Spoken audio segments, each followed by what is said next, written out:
नमस्कार दोस्तों, आज एक और पारिवारिक कहानी में मैं आपका स्वागत करती हूँ। आज की कहानी है विधवा बूढ़ी माँ के साथ बेटे बहू ने किया कुछ ऐसा कि देखने वालों के आंखों से आंसू नहीं रुके। रमाबाई गुजर गई। इस समाचार को जिसने भी सुना वह आश्चर्य में पड़ जाता। ऐसा कैसे हो सकता है भला? अभी 4-5 दिन पहले तक स्कूल में काम कर रही थी, वह बीमार भी नहीं थी, फिर अचानक कैसे गुजर गई? सभी का आश्चर्य उस समय और बढ़ गया जब यह ज्ञात हुआ कि रमाबाई की मौत 2-4 दिन पहले ही हो चुकी थी, पर किसी को उनकी मृत्यु होने का आभास तक नहीं हुआ। 4 दिन बाद जब उनका कमरा खोला गया तो पीछे का सारा आंगन बदबू से भरा चुका था। लोग उनकी नाक पर रुमाल रखकर कमरे के अंदर गए, जहां रमाबाई का निश्चेष शरीर धरती पर पड़ा था। सारे लोग अचंभित थे। रमाबाई के दोनों बेटे भी तो वहीं रहते हैं, फिर किसी को कैसे पता नहीं चला कि रमाबाई की मृत्यु हो गई है? जरूर दाल में कुछ काला है। संदेह का बीजारोपण हो चुका था। मुझे भी रमाबाई के देहावसान का समाचार मिला। मैं भागा भागा उसके घर चला गया था और बहुत देर तक उस दिवंगत रमाबाई को देखता रहा था। रमाबाई का संघर्ष मेरे सामने चलचित्र की भांति जीवंत दिखाई देने लगा था। रमाबाई अपने पति की मृत्यु के बाद स्कूल में अनुकंपा नियुक्ति पर काम कर रही थी। उसके पति का अवसान भी ऐसे ही अचानक हो गया था, कम उम्र में ही। वो उसी स्कूल में क्लर्क थे। जब पति की मौत हुई उस समय रमाबाई 3 छोटी छोटी संतानों की मां बन चुकी थी। रमाबाई ने अपने पति के जीवित रहते तक कभी घर की दहलीज के बाहर कदम तक नहीं रखा था। निहायत संभ्रांत परिवार और सीधी सादी महिला। बच्चों को पालना था, इसलिए काम तो करना ही था, पर ज़्यादा पढ़ी लिखी नहीं थी, इसलिए उन्हें चपरासी की नौकरी ही मिली। सिर पर पल्ला और चेहरे पर उदासी के भाव लिए वह स्कूल में अपनी नौकरी पर पहुंची थी। 3-3 बच्चों का भार उसके ऊपर था। बड़े और छोटे बेटे को वह स्कूल में छोड़ आती और बिटिया को अपने कंधे पर लेकर स्कूल आ जाती। बिटिया खेलती रहती और वह दिन भर भाग दौड़ करती रहती। स्कूल बंद होने के बाद वह अपने बच्चों को साथ लेकर घर लौटती और उनके खाने आदि का इंतजाम करती। उसके व्यवहार के चलते स्कूल का सारा स्टाफ उससे प्रसन्न रहता और उसकी मदद भी करता रहता। देखते ही देखते उसके बच्चे बड़े होते चले गए। एक दिन उसने बिटिया का भी ब्याह रचा दिया। लड़के वाले गरीब थे पर सीधे साधे थे, सो उसे बिटिया का ब्याह का करने में ज़्यादा परेशानी नहीं हुई। उसके दोनों बेटों ने पढ़ाई बीच में ही छोड़ दी थी। छोटा बेटा पंडिताई करने लगा और एक दिन अपना सामान समेटकर इंदौर चला गया और बड़ा बेटा माँ के साथ ही बना रहा। वह कोई काम नहीं करता था, दिन भर आवारागर्दी करता रहता। रमाबाई अक्सर उसे लेकर चिंतित हो जाया करती। कहने को तो रमाबाई के बहुत सारे रिश्तेदार थे, पर उसकी मदद करने कोई सामने नहीं आते थे। कम तनख्वाह में वह अपनी घर गृहस्थी को ढो रही थी। इन परिस्थितियों में बड़े बेटे की आवारागर्दी ने उसे परेशान करना शुरू कर दिया था। स्कूल के पास में ही मेरी दुकान भी थी। वह दिन में 1 आध बार दुकान पर अवश्य आती और कुछ कहना हो तो मेरे खाली होने का इंतज़ार करती, नहीं तो राम राम करके चले जाती। वह एक सीधी सादी संभ्रांत महिला थी। यदि उसके पति जिंदा रहते तो वह कभी घर के बाहर कदम तक न निकालती, पर उसका दुर्भाग्य था कि उसे उसके पति की मौत के बाद नौकरी करनी पड़ी। उस समय उसके 3 बच्चे छोटे थे, 2 लड़के और 1 लड़की। उसके सामने अपने दूध मुँह बच्चों को पढ़ाने का बोझ था। सुबह जल्दी से उठकर घर के सारे काम निपटा कर वह अपने बच्चों को स्कूल छोड़ती और स्वयं काम पर आ जाती। सिर पर पल्ला और चेहरे पर उदास मुस्कान। दिन भर वह भाग भाग कर काम करती और शाम को अपने घर लौट जाती। बच्चे धीरे धीरे बड़े होने लगे। रमाबाई बच्चे पर ज़्यादा ध्यान नहीं दे पाई थी, इस कारण बच्चे ज़्यादा पढ़ लिख नहीं पाए।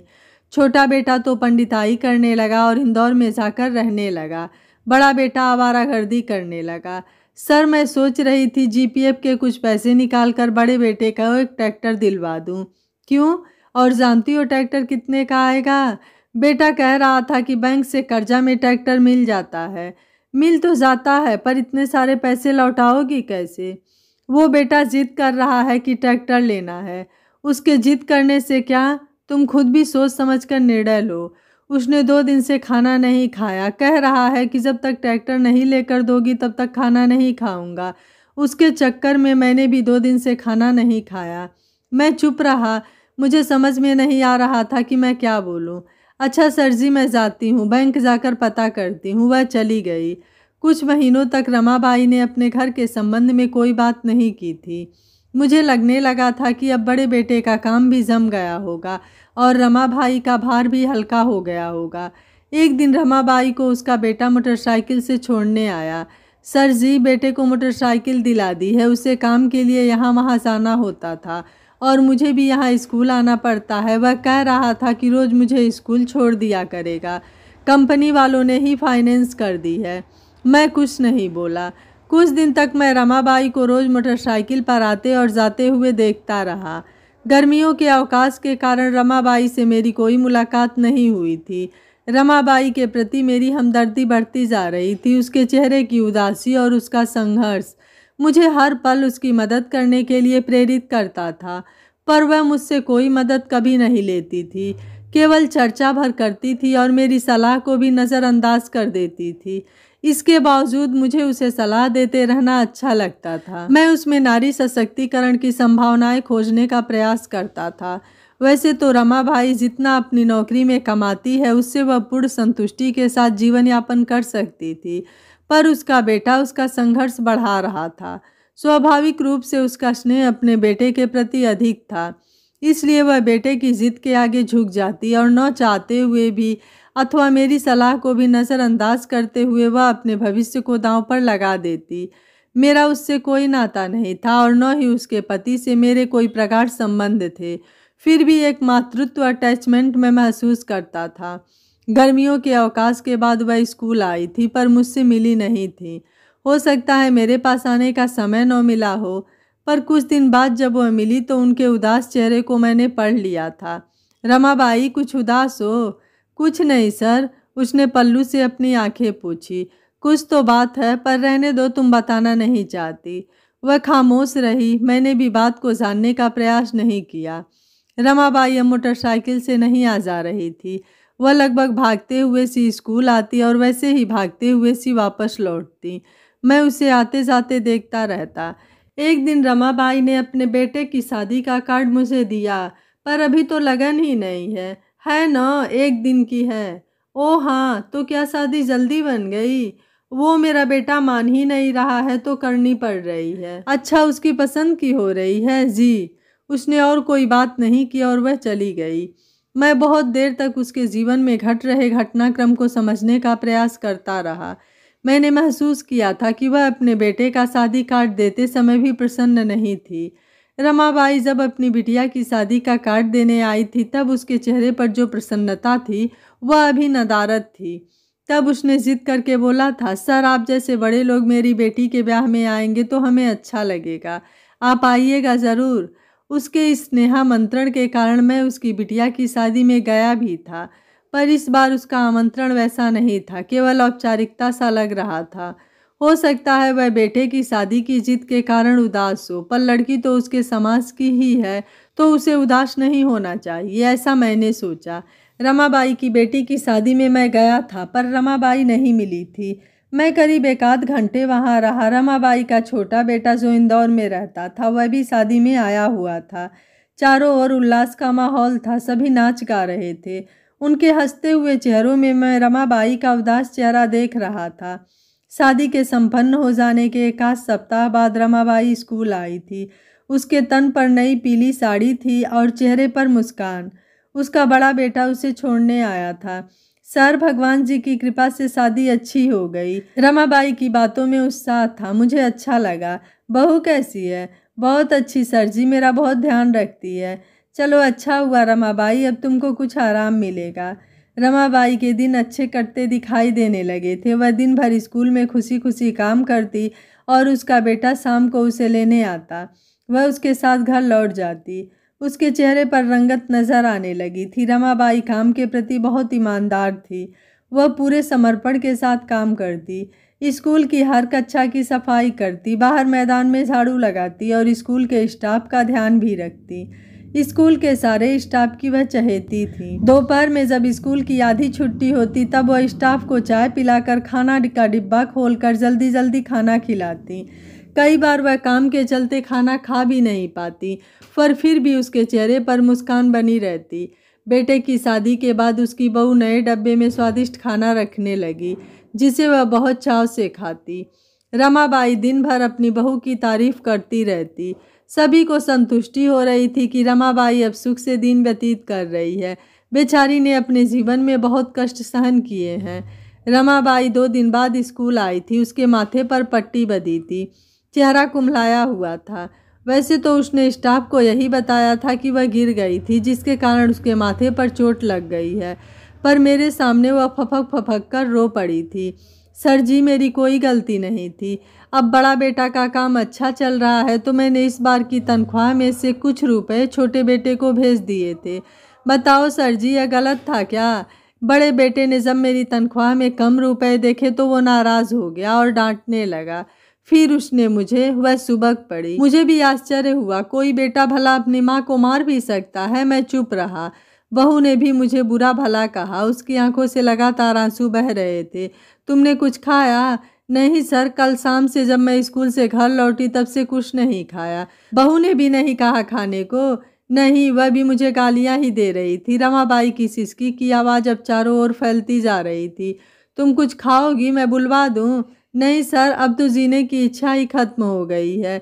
कुछ नाश्ता ही कर लो, मैं बुलवाए देता हूँ। नहीं सर, पैसे के लिए मेरे बेटे ने मुझे मारा। सर, वह फिर सुबक उठी। मैं मौन ही रहा।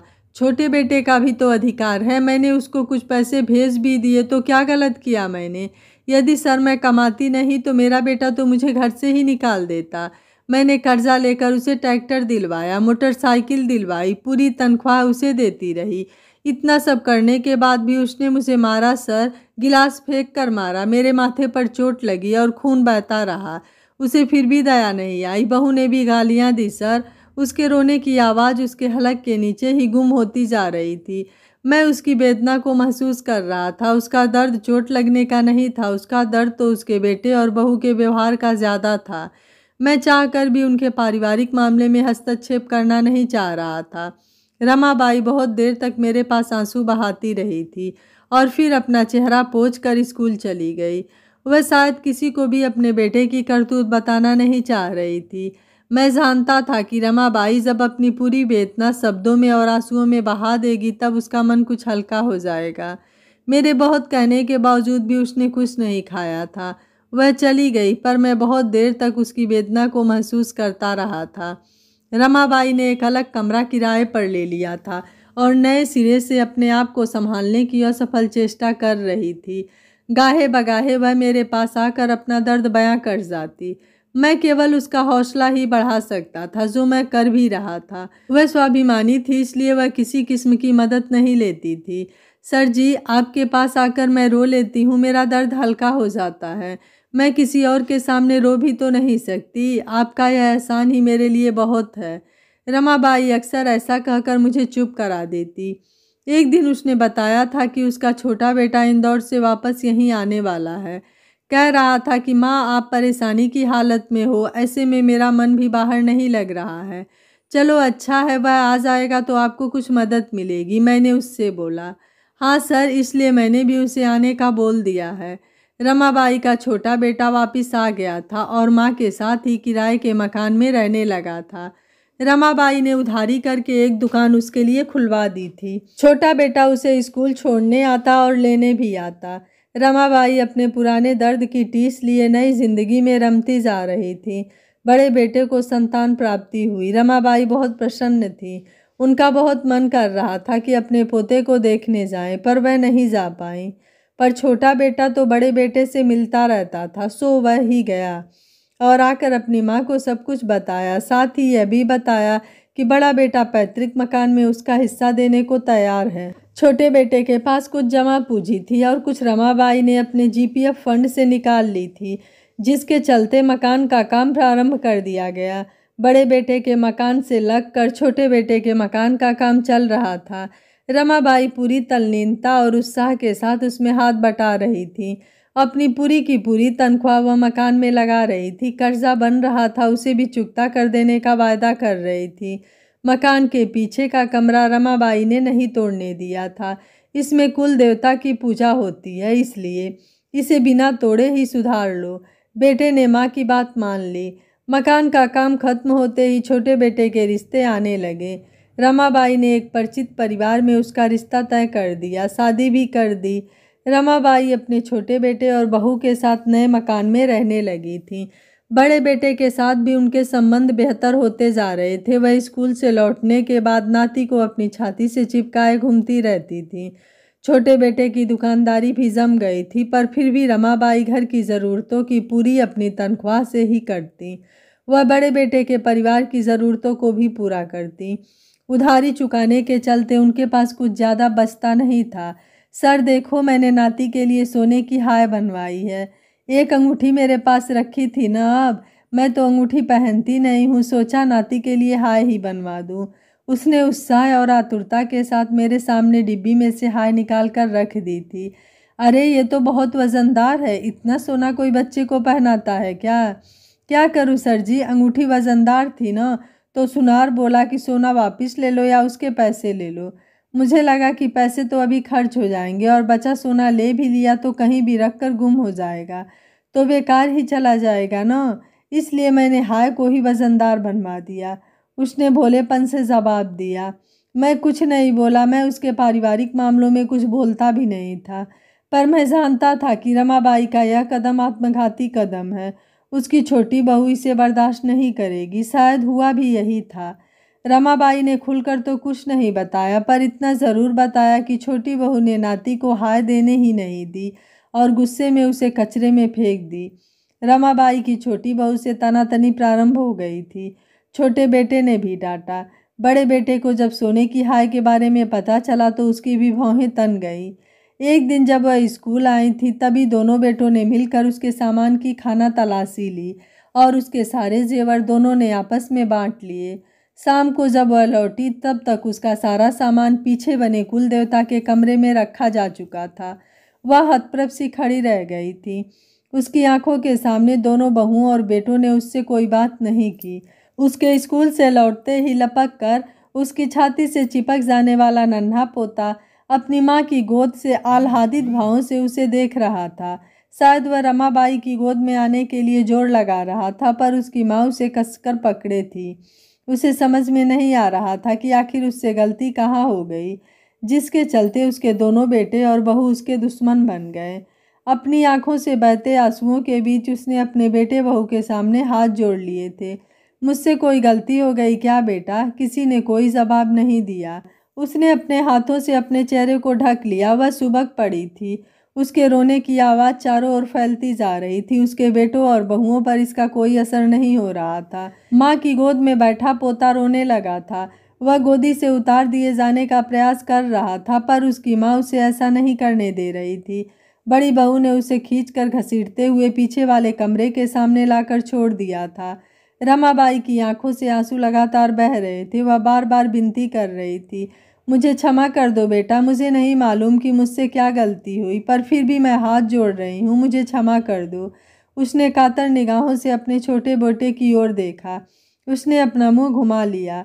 चल चुप हो जा, तूने हमारी ज़िंदगी बर्बाद कर रखी है। बड़े बेटे ने उसे डांटते हुए उसके गाल पर चाटा मार दिया। रमाबाई को इसका अंदेशा नहीं था। उसके मुख से रोने की आवाज़ आना बंद हो गई थी।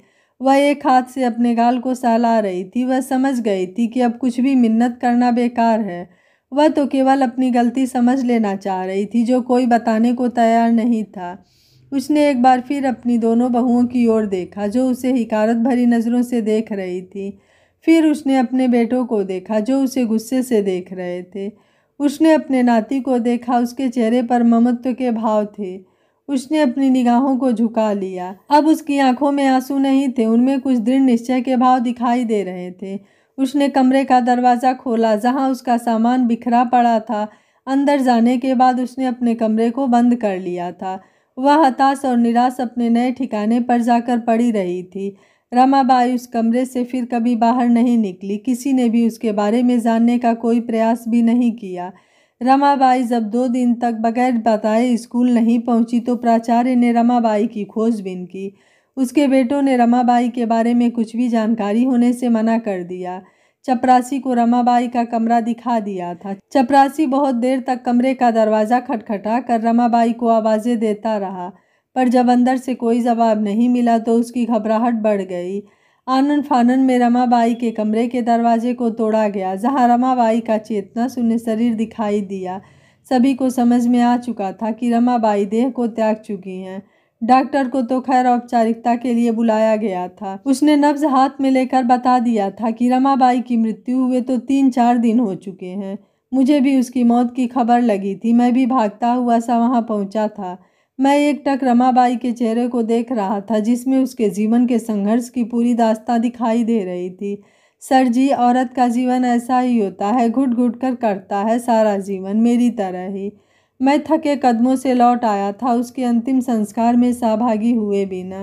मैं ये सोच रहा था, क्या बेटे ऐसे भी होते हैं जो माँ जीवन भर संघर्ष कर उन्हें पालती रही, वो उसके नौकरी करने के बाद भी उसके ऊपर इतना अत्याचार करते रहे। मेरे आंखों से आंसुओं की बूंदें बरसने लगे। मेरे मन ने कहा, अगर बेटे ऐसे होते हैं तो हर माता पिता को बे औलाद रहना चाहिए। मैं भगवान से यही प्रार्थना करूँगा। कहीं न कहीं मेरे दिल में यह बात जरूर उठ रही थी कि इन बच्चों को अपने कुकर्म का हिसाब यहीं देकर जाना होगा, क्योंकि माँ के दूध का कर्ज तो यह चुका नहीं सके, लेकिन भगवान इनसे उसके आंसुओं की कीमत जरूर वसूलेगा। यह कहानी आपको कैसी लगी, आप मुझे अपनी राय कमेंट बॉक्स में ज़रूर दीजिएगा। वीडियो पसंद आया है तो वीडियो को लाइक, शेयर एंड चैनल को सब्सक्राइब कर लीजिएगा। Thank you for watching. मिलते हैं अगली कहानी में।